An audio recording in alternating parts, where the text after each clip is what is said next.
Како наближуваат локалните избори, се повеќе имиња излегуваат во јавноста како можни кандидати за позицијата градоначалник. Посебно интересна ситуацијата за градот Скопје. Меѓу нив едно од имињата кое предизвика силни реакции во јавноста е доктор Никола Пановски, кој стана доста актуелен во текот на пандемијата со COVID-19. Сепак тој за Алфа демантира дека има такви амбиции. Пред да напишат, треба да ме прашат. Ни на крај памет не ми паднало.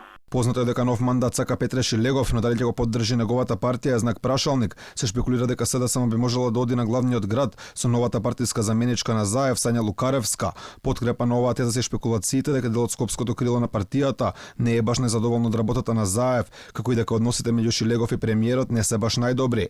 Ова сепак беше демантирано од скопскиот градоначалник. Тој вели луѓето понекогаш сакале да измислуваат.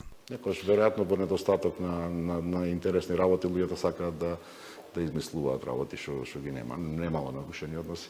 Ние поминавме толку многу заедно. Од 2013. Што едноставно нема логика да имаме нарушени односи. Од ВМРО ДПМН пак не откриваат ништо околу имињата, но во јавноста се циркулира со повеќе лица кои би трчале по фотелјата во град Скопје, како што е поранешниот градски татко Косе Тријановски, екс-техничката министерка за труд и социјала Рашела Мизрахи, но тука и поранешниот министер за финансии Трајко Славевски.